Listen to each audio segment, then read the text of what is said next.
Selling the Cave of Pain.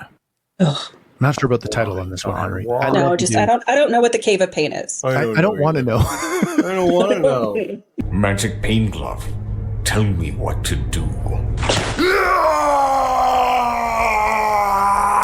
The glove has spoken. On this episode of ResiWeek, we talk lighting trends, Josh and JVC, and the Cave of Pain. All this and more on this episode of ResiWeek. This is ResiWeek, episode 510, The Airing of Grievances. Welcome to another episode of ResiWeek. This is your weekly roundup of all the latest news and stories for the residential AV industry. I'm your host, Matt D. Scott for AVNation.tv. And this week, I'm pleased to be joined by two of my good friends. First, we have Mr. Avi Rosenthal. He's a partner at BlueConnect Partners. How are you, sir? I'm doing well, Matt. Thanks so much for having me on. I'm excited to be here. We're glad you are here. And we also have the one and only Kat Wheeler. She's an account executive at OneFirefly. How are you? I'm well. I have thoughts. I'm going to share them with all of you. And we can't wait. All right. As Kat mentioned, she has thoughts. So we're going to get right into this.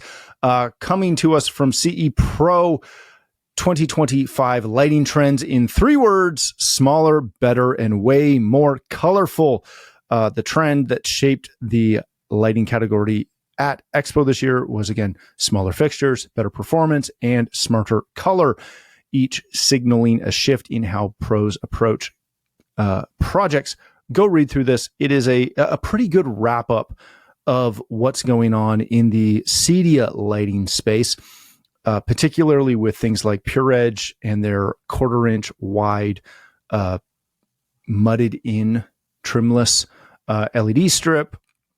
Revi as well as DMF both have brand new 2-inch downlights, joining the rest of the market that's had 2-inch for years. Subtle hit there.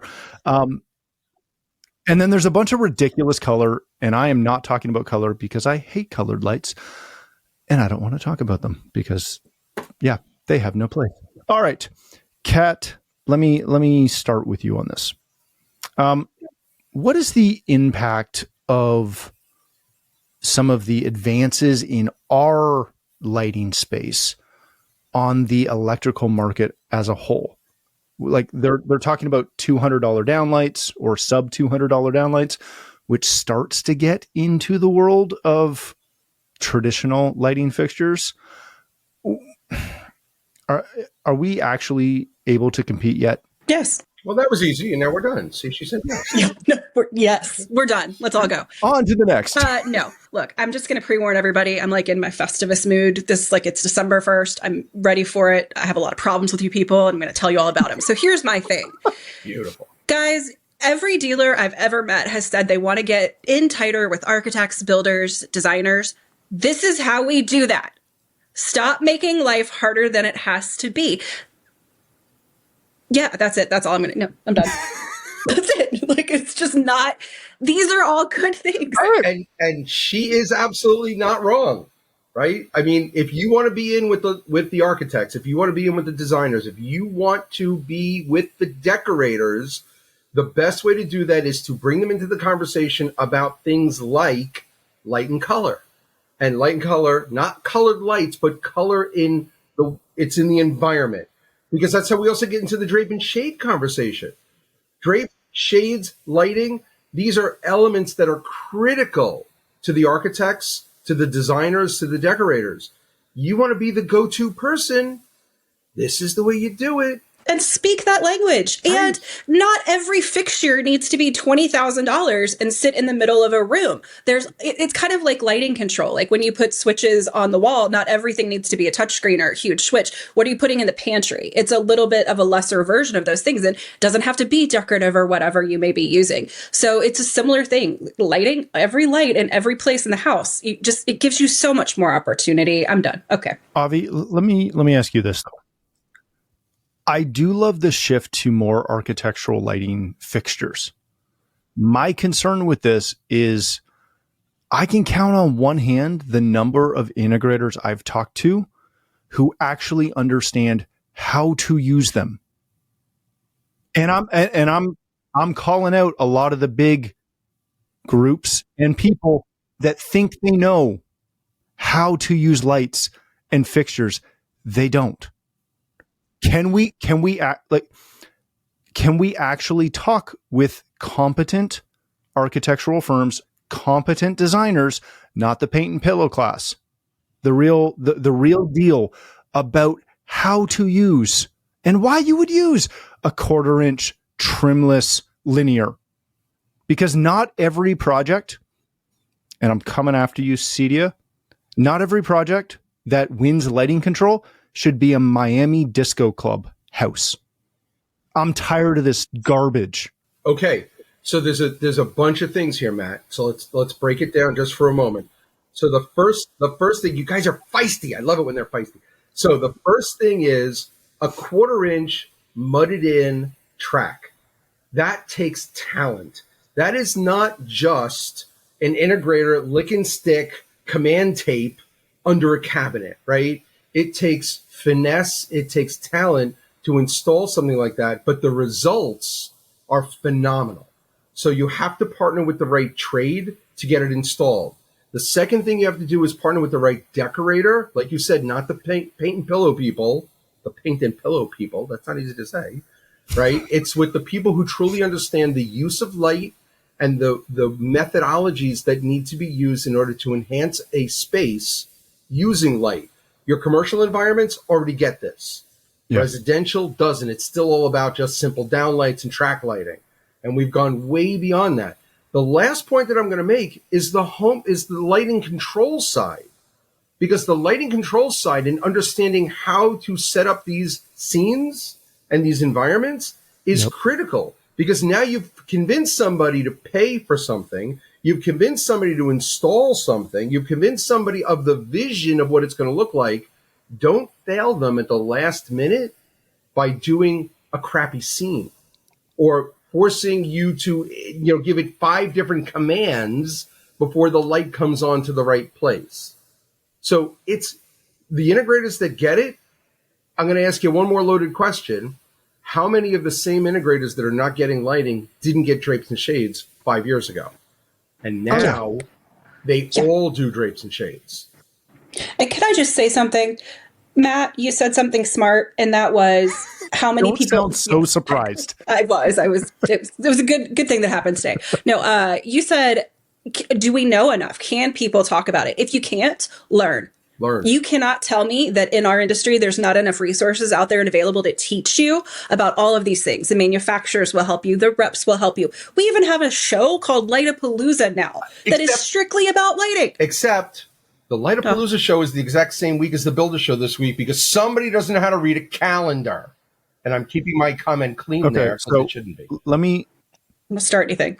without actively trying to offend a large section of our audience and our industry, which I am going to now go ahead. I feel like now you That's are. That's why I'm on this show, so that we can insult. It's exactly what we're doing. Okay. Well, I commend the steps that we have taken to try and educate better and increase the quality of our education. Again, there are a handful of people in this business that actually understand how this works. And they all went to get an ALA certification, American Lighting Institute. Yeah. ALI, sorry. ALI. Or they come from Stage. Yeah. Because where we learn how light works, and honestly, where ALA pulled 90% of their impact of light section of their course is from Stage lighting. Yep. And the people that invest the resources in themselves and their team to learn these things and to get certified and to take those extra steps in that initiative are the people that are going to win. Oh, yeah. And they're the people that are going to stand out and separate themselves. And smart people know that you don't ever stop learning and that this is a huge, huge part of our industry and our business now. And it's a hugely profitable part. So and that's just get it together. And Kat, you're absolutely right. It's just the next iteration of integration. Mm-hmm. The fact that the lighting companies have finally caught up with our capabilities means that we need to take advantage of that. Lighting controls have been around since day one, right? It's always been about dimmers and all this equipment to control light. Now we actually have fixtures that we can utilize to actually make a difference in the environment. If you're not taking advantage of that, it's like not taking advantage of, I don't know, service contracts, which they're not taking advantage of. Look at that. Yeah, and it's we're about to move on. It is one of those things where not every project requires super extensive lighting designs, but there are projects that do. And again, we need to get away from Matt, even the easy projects are easy because the lighting has gotten so easy. Oh, yeah. It's no longer about understanding 0 to 10 and DMF and all these crazy things that you had to deal with years ago. What's 0 to 10? Lighting is much easier now. All right, let's change topics for a second and see who else I can frustrate today. This comes to us from Residential Tech Today. Josh.ai and JVC partner to elevate the modern home theater control. Go read through this. Essentially, JVC is now baked into Josh. So as long as their projector is connected to the network, it can see it, you can configure it, you can do all the jazz, and you utilize Josh on your JVC projector the same way you would use it on a Sony TV or Samsung or whatever. Avi, let me start with you on this one. This is a good sign of Josh just continuing to expand that conversation, right? And continuing to bring on fully baked in partners. Absolutely. Is there a point to where they've hit the majority? I don't think it's ever about hitting the majority. I think that in our business, there's always another driver to be made. There's always another enhancement to be created. So I don't think it's just about the fact that they got to JVC. I don't think that's what it is. I think it's more of an announcement of, hey, we have JVC. Now, I don't know enough about Josh, so I'm not even going to surmise, but I would assume they have other projectors as well. And they have other viewing apparatus as well, televisions and things of that nature. So the JVC announcement is just that. It's an announcement enhancing Josh.ai so that if you're a JVC dealer and you like their projectors, you're now more prone to install Josh than maybe some other control system. I would suspect that you're going to see many announcements like this, the same way you do from other integration partners, or whether it's our friends at C4 or Crestron or at Savant or anybody else. In my opinion, these announcements don't come often enough. It's more the surprise of, hey, I'm in the software. Look at that. There's a driver now for this particular piece of equipment. I didn't even know they did that. Yeah. So at least Josh is taking the proactive stance of, we're going to let you know when we're making more enhancements to our software. Kat, this is Josh bringing their TV experience to the projection room. Again, I probably should have looked ahead of time to see what other projector manufacturers they're working with, but I didn't. So, sue me. Alex, let me know if you got more. Whatever. I love the fact that they're, again, expanding this, but is there more to this? Am I missing something? Yeah, 100%. I'm pumped about this. And I'll tell you why. I like to see voice control and automation from our channel become more accessible. And to me, that's what this is. It's a smart way to show that as smart home trends and, home automation trends towards commoditized entry-level gear, a leader in our community is stepping up, merging that premium projector provider with intuitive, native language control that proves that smart doesn't have to be cheap. It's just another way to show people and get exposure to people maybe our channel wouldn't. And that, there are levels to a smart home. There are levels to voice control. It's not just Alexa, right? There are other ways to control your home with your voice, and better ways and more private ways and all of this stuff. So this integration to me gives real value to our channel. Installers get easier deployments, homeowners get a more polished experience, and the whole thing becomes more compelling against DIY stuff and things like that. I love it. All right, let's hit our last story of the day. This comes to us from Residential Systems. Selling the Cave of Pain. Ugh. I'm not sure about the title on this one, Henry. I don't know what the Cave of Pain is. I don't want to know. I don't want to know. I don't want to know. All right. Title aside, again, Henry, love you, buddy. don't be afraid to ask clients, what do you expect from us when things don't work? We've all talked about this conversation before. I'm not sure I've heard it posed in such a manner of, Henry tells the story of going through the installation and the system design, et cetera, et cetera, et cetera, with a customer. And at the end, he goes, now, this is going to work great, but 6 months, a year, 2 years, 3 years, next week, when something breaks, what do you expect from us? And he starts that conversation with the client of, well, I expect you here right away, yada, yada, yada. And it gives him an opportunity to talk about what those expectations should be for when something breaks. Kat, let me start with you on this. Title aside, I love the article, and I love posing this that way and addressing that failure elephant that no one ever seems to want to talk about, right? At the get-go of the sales process or even the installation process. Nobody wants to talk about what's going to go wrong. Is this something that integrators should integrate? That's terrible. Into their sales process? Yes. Look, if people are scared to broach these kind of service-oriented topics, then they're missing out, because it is the easiest time to sell it is at that stage of the project. And it is about level setting expectations for your customers.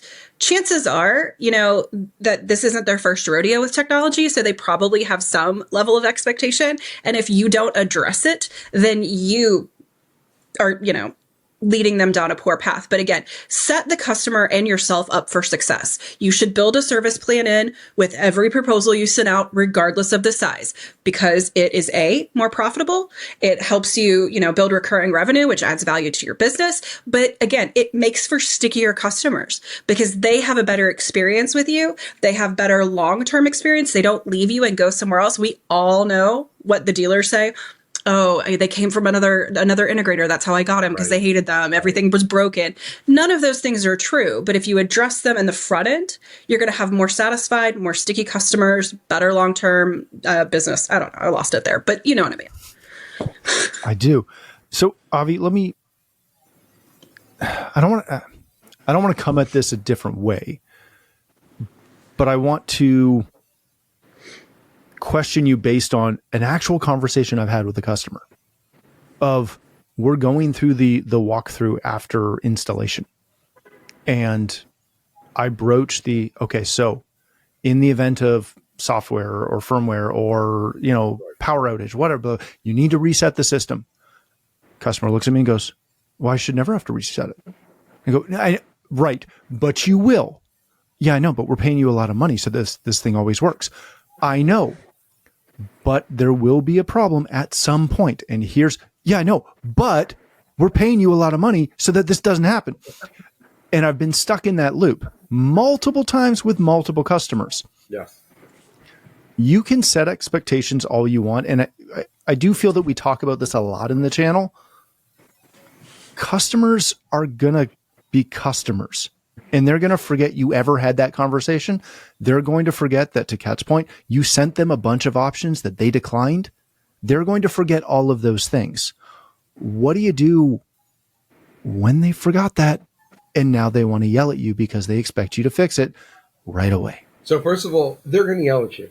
If you are in this business and you expect never to be yelled at by a customer, you're in the wrong business. I'm sorry. It's sort of like, I want to be a gate agent for an airline, but I only want to hear from happy clients. It just like travelers. Right, exactly. This is not the business for you if you never expect to come across a client that is dissatisfied. Because perception is reality, and whatever is in their head is going to be their reality. So your death spiral, as I would call it, of, but I'm paying you all this money, it damn well better work. Yes. We will do our best for things to work. But there's probably a mechanic who works on your car. Well, of course there is. Oh. And there's probably an IT guy at your office who comes and helps you. Well, of course there is. So if you can parallel your experience with your home technology to other technologies where it's understood that you have help, whether that help comes in the form of somebody in your office, or somebody at a garage, then it helps the client to understand that these systems are just as fallible or less so than other technical systems that they deal with every day, rather than thinking that for some reason, just because it's in my home and you've installed it and I paid all this money, that it works perfectly. Because ask a Jaguar owner or a Maserati owner or a Lamborghini owner, right? The more expensive the car, the more prone it is to breaking down and the more expensive it is to fix. Now, of course, we like to think of ourselves as being much more stable than a high-end sports car. And yes, we are. And that's the nice thing about being in our business. But white glove does not stop at installation. White glove needs to continue. So when you do get that person who calls to yell at you, first of all, take it, because you're in the wrong business if you don't think you're ever going to get yelled at. I get yelled at all the time, and I'm not even an integrator anymore. It's a whole other problem. Okay. But I think it's important, to Kat's point, to set the right level of expectation. I know a lot of integrators have taken to the, I equate it to almost like the medical profession. If you want to leave the hospital before the doctor says you're okay to go, you have to sign all these documents stating that you are taking responsibility for your own health when you leave the hospital. You can do maybe not something as scary, but you can do something very similar where they sign off on the fact that, hey, if it's a Sunday evening and your favorite football game is on and the sound won't work, if you, by checking this box, you're taking responsibility to make sure that that sound comes back on. If you don't check this box, then we will sign you up for a service contract to make sure that you have 24/7, 365 service. So I think that's Henry's point here, is not to scare the person into, oh my God, what did I just buy? But to put the reality in front of them to say, hey, there's an opportunity here. If you do want 24/7, 365 service, you're going to sign up for it the same way you get warranty service with your car, the same way you get warranty service with your other technical things. We're here to do the same thing. And you have to draw those parallels. And I think that's where integrators miss, is we get so afraid of them saying, well, I don't want it if it's not going to work, that they don't ever bring it up. And then when it does break, because it inevitably will, there'll be Sonos software glitch. Who in the heck knows, right? Because we have to mention that at least once every podcast. Yeah. That something will break and something needs to be fixed.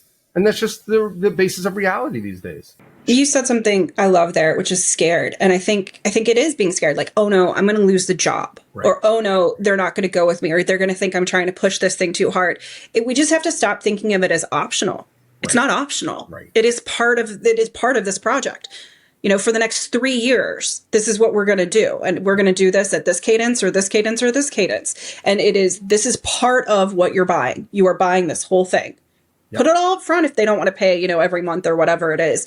But stop doing things for free. We do too many things for free in this industry to make people happy. You're mad guy who won't get out of your circular conversation. We all do, just to get them to stop yelling at you and not threatening you and whatever that may be. But stop being scared.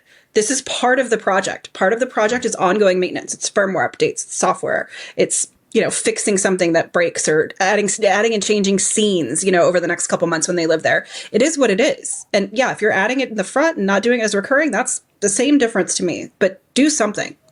The best parallel I've seen is, I had a conversation with an integrator one time about they didn't want to do service contracts at all. And they could not figure out how to bill for any additional service after the sale. And I said, okay, cool. So you're a Honda. Yeah. Right? You get your Honda, everything you need done at your local Honda dealership, they charge you. Or you can be a Mercedes or a Beamer or a Caddy or whatever one it is, where for the first 4 years, all your oil changes are free. Mm-hmm. And it's free. And that is free. Wear and tear is not, but the couple things are covered. Again, it's just a difference of approach. And I do think we've got to figure that out. All right, we are going to leave it there. Thank you both so much for joining us. Kat, if people want to connect with you, learn more about OneFirefly or your books, where can they do that? Well, they can buy my books on Amazon, and they should, because, I need the cash. And they can find me. It is the holiday season, after all, and expenses It's the holidays. My kids need shoes. Don't you want my kids to have shoes? I don't have kids, but if I did, they would need shoes. They would need shoes. They would need them, and now's the time to support, your small starving artists, as I am. No, they can find me on LinkedIn and Instagram and Facebook, and I have my own website. It's catwheeler.com, or hit us up at OneFirefly, onefirefly.com. I'm all over the place. Excellent. Thank you for being here. Avi, if people want to connect with you, learn more about BlueConnect Partners, where can they do that? So easiest place is on our website, BlueConnectPartners.com. But of course, I'm on LinkedIn and to Facebook and all that. I don't do the gram. I'll be honest. I'm an old man and we don't do the gram. Sorry. My kids laugh at me all the time because they send me links and I look at them and they're like, didn't you see the other 5? And I'm like, no, I don't do the gram thing. So, but yeah, the BlueConnectPartners.com is a great place. And then a little shout out for CES. I hope every integrator takes advantage of CES. I will see you all there.